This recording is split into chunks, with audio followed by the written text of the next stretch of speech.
When you think back on your life, is there a memory of you speaking that you feel like you look back on it and it's like, oh, it just makes your stomach turn? You've got this bad memory of you speaking before?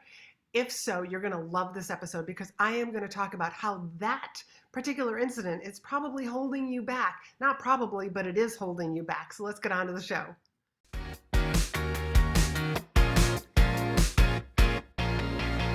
Welcome back. Gosh, here we are again, still like towards the tail end of summer. I'm just so enjoying this, and I'm getting ready actually to head down south for a trip, attending a conference that I'm really excited about. One, just because in-person events are just opening back up, and people really do crave being around people. As much as I think that there's a lot of people who say, hey, I'd be perfectly happy if I never had to leave my home office again. I actually don't think that's true. We are human beings and we are actually wired and designed to actually interact with other human beings. As much as I do, and I get a lot done here at home, I crave, other human beings. I enjoy leaving the house and going to the gym. Do I have a gym downstairs? Yes, I do. But I really enjoy going to Orange Theory, going to the gym. It's about being around other people. So I'm really excited about this particular conference that I'm going to be going to, because I'm also going to be hanging around with some of my other friends and have already got some meetings lined up to meet some people that I have met online. I'm going to be meeting them in real life. So that is all extremely exciting as well. So today we're going to be talking about one of those bad memories that you might have from your past. And the reason why I wanted to bring this particular topic onto an episode and really dive deep into it is this morning when I was at Orange Theory. I got there a little early. The coach just happened to ask me, hey, what's going on? And I was just telling her that I recorded a few podcast episodes the night before. It's my 2-year anniversary. And another woman who was sitting right there said, wow, I love podcasts. What's your podcast about? When I shared with her what it was about, she says, oh, I hate public speaking. Oh, that's not for me. And then she proceeded to share with me a story about when she was actually interviewing for colleges. And she was interviewing at an Ivy League school. She had gone through so much of the process and had multiple interviews, and she was waiting to speak to the dean. And she actually said, she goes, I got so worried about it. She goes, I actually thought that I was going to throw up. I was going to get sick. And what I said to her was, so what happened is that you put so much pressure on yourself for that particular interview. And again, an interview is a form of speaking. And it didn't go your way. So you look back on that saying that you failed. So every time that you get up to go speak in front of other people, that's the memory that you remember. And she said, yes. I said, what you actually need is you need to have a new memory where you succeeded, so that every time after that, you actually have evidence. You have a positive memory. You have evidence that you can actually speak, and it turns out the way that you wanted it to. And she was like, oh my goodness. And so I just thought this is definitely something I had to come in on here and talk about, because she's not the first person that I've ever heard say this. A lot of people have bad memories about the very first time that they were speaking, whether they were prepared for that event or not prepared for that event. And unless you've been in the speaking world long enough, if you're new to the speaking world, I should say, you don't know how much improv there is, how much, I don't want to say thinking on your feet, but sometimes you just have to adapt to the situation. And in her particular case, she had put so much pressure on herself. She said that she was fully prepared for the interview, but she'd put so much pressure on herself that she had to get a yes at the end. that she had to get accepted into this college. I mean, let's face it. I've actually had clients who run tutoring companies and help high school students get into the college of their dreams. And there's so much pressure. She was sharing with me some very interesting statistics, which we incorporated into her presentation, about how much pressure is on high school students, how much pressure is on the parents of these high school students. So I can only imagine what that must have been like for this particular woman back when she was trying to get into this Ivy League school. So what if you took that pressure off? And I know that that's hard, especially if you're not a seasoned speaker, because we put so much pressure on ourselves. And when you know that your audience actually wants you to succeed, they want you to succeed. And if you make a mistake, they're not even going to know. As a matter of fact, while we were having this discussion, the coach who was, the class that we were about to take at Orange Theory, the coach actually said, she goes, I speak every day that I teach a class. And I said, exactly, this is a form of speaking. She said, when I make a mistake, she goes, I don't point it out. She goes, nobody knows that I made a mistake. And that is so true. Nobody ever knows when I made a mistake, if I forgot to share a tip, if the facts of my story weren't completely 100%, maybe because I skipped over something, or I forgot exactly how many years something happened, or the exact name of something. Nobody's going to know that except me. And will I, try to change it like the next time? Absolutely. But the point is that your audience actually really wants you to succeed. So this sort of brings me back to how I got into public speaking, because I had a positive memory. As a matter of fact, I was living in Japan, and I went from a public school here in the U.S., co-ed, to a private all-girls school over in Japan when we moved there for a couple of years. And there was a speech class that I had. And it wasn't a speech class like public speaking. It was more of a etiquette class, how to sit and have a conversation with people and be interesting and interested in them. So one day, while leaving this etiquette type class, the teacher says, now I was about 13 years old. The teacher said, Laurie-Ann, the school's doing a school-wide speech contest. I think you should do it. So she must have seen something in me, in the class. And I was at that age where when teacher said to do something, you just said, okay. So I said, okay. Even as shy as I was, I said yes to this speech contest. And I decided on a humorous reading. And I practiced and practiced and practiced. And when it came time for that day, I got up there in front of everybody that was there in the library. And was there a place that I made a mistake? Absolutely. Did the audience know? No, they didn't know. As a matter of fact, because I knew my material so well, I had lost my place when I looked over at, because I had it all typed out and I was holding it in my hand, looking oh so diplomatic, so to speak. When I looked over, I had lost my place. And so I improvised and I added a couple of lines in, turned back over to where my script was, and picked right back up. I did win first place in that humorous reading. So I had this positive memory. So from that day on, just knew that, oh, wow, if I could get up there and do this humorous reading, like I didn't write a speech, but I did have to sort of act out what I was talking about. And I had this positive experience. Now I'm still like a shy girl, and I came back to the United States, and we were only there for about 2 years. Came back to the United States, I'm coming back to class, with some people that were some of my friends from a couple of years ago, making new friends. I'm still the shy, like, ooh, I just want to hide because I feel judged and I don't want anyone to judge me, and maybe I'm not good enough. All that stuff that runs through our heads.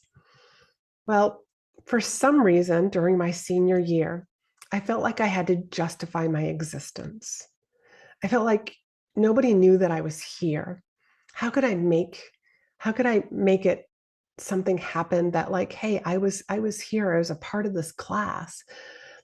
And over the intercom, my particular class, the government decided, the student government decided that they weren't doing the valedictorian thing.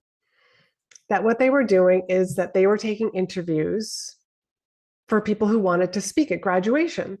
And I thought, oh, well, I can go talk to these people and tell them what I would talk about. And so I did that, not thinking that they were going to pick me or anything. But I just kind of like went in there and I just like talked to them. I just said, look, we're at a crossroads in our life. This is a point where we're done, this mandatory schooling. And now it's time that, like some people are going to college and military and family life and the workplace. Some people are going into the trades. Like we're at this crossroads. And I would talk about the crossroads. And they picked me. And so I was like, okay, as you probably heard me say before, self-integrity has always been a very high value of mine. No matter how uncomfortable I'm going to be or how nervous I'm going to be, I am going to do what I said I was going to do. So they picked me. And so now I'm going to speak at graduation. And this is sort of how it went. I started my speech off and I fumbled, like right in the beginning. And then I fumbled again. And then I fumbled for a third time. And I stood back. I put my hands on my hips. I looked at the audience. And again, here was a little bit more improv, a little bit of spontaneous improv. Well, that's what improv is. Put my hands on my hips and I said to the audience, this sounded so good in front of the mirror. And the audience laughed.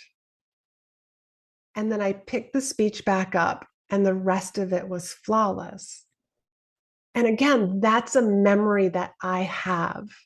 And as I started to get into professional speaking, like starting like with very small audiences, not a paid speaker, I had things to refer back to. I had these moments that I used as evidence that I could fumble and still land on my feet.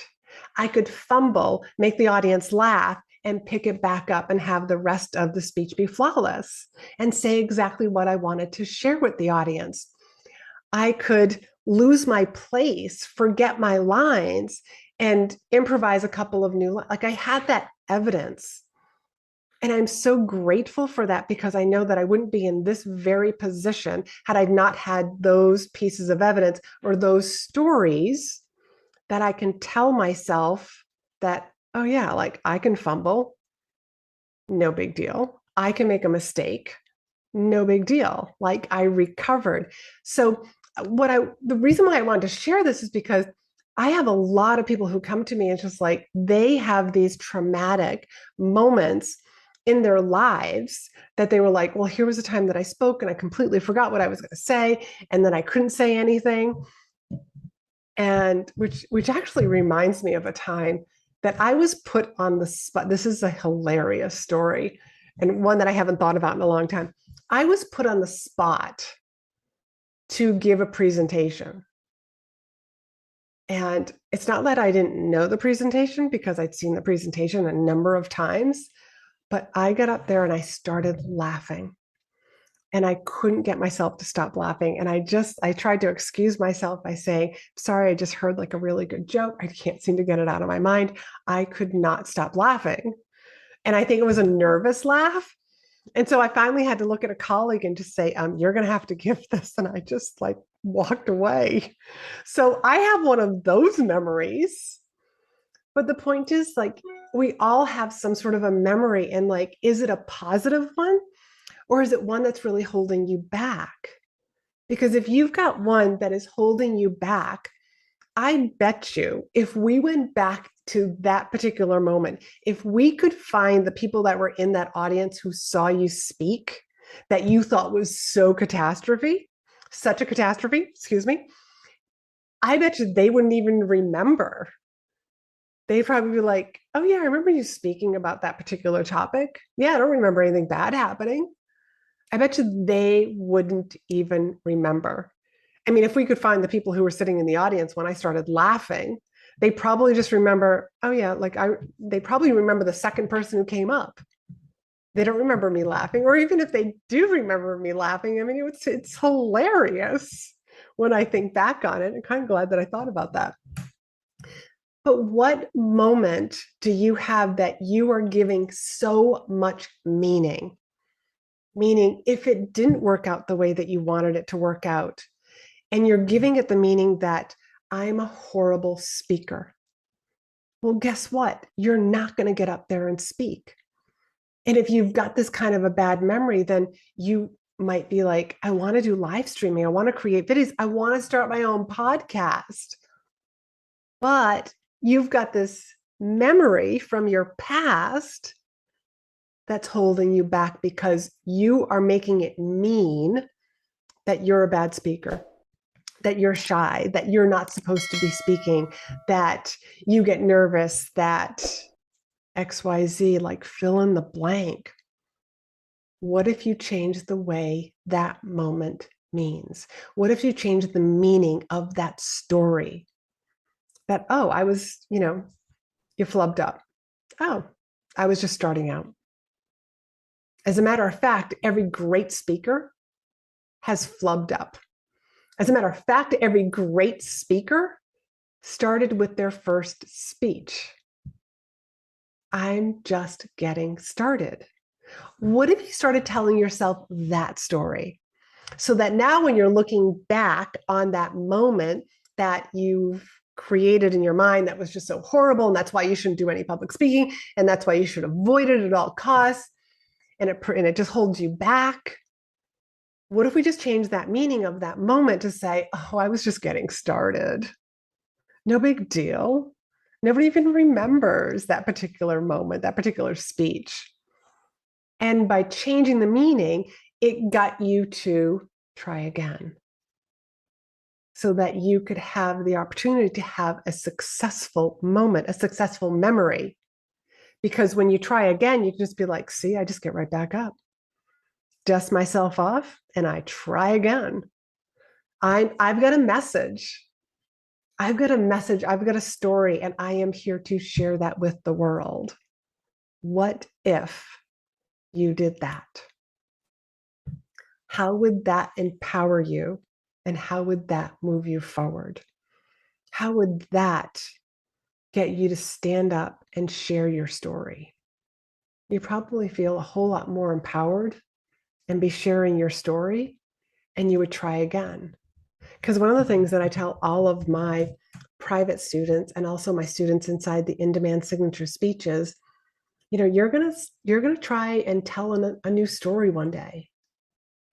And you should try new stories and craft new stories because new things are going to happen.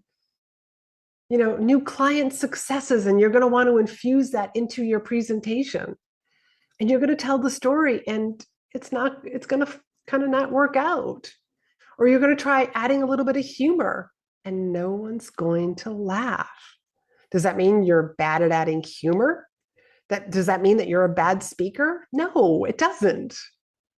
It just means that you got to work on the joke. It means you got to work on polishing up that story. If your pitch doesn't work, let's take this like even bigger. That job that you interviewed for once upon a time, or maybe you're in a company and you applied for a position, a new position, a promotion, and you didn't get it. Does that mean you're terrible at interviewing? You would be terrible at that position? No. Have you ever had a launch that just didn't work out? I know that I have. I've launched things that nobody signed up for. Does that mean I'm a terrible entrepreneur? No. No, it doesn't. It just means that launch, that idea, probably wasn't what people wanted. Maybe my copy was off. Maybe I didn't promote it enough. There's a whole lot of different variables. But have I had launches that have worked out really well? Hell yeah, I have. And as a matter of fact, like I can look back on those moments and say, I have evidence that I can have a successful, profitable launch. I have evidence that clients sign up with me. I have evidence that it's easy for me to get clients.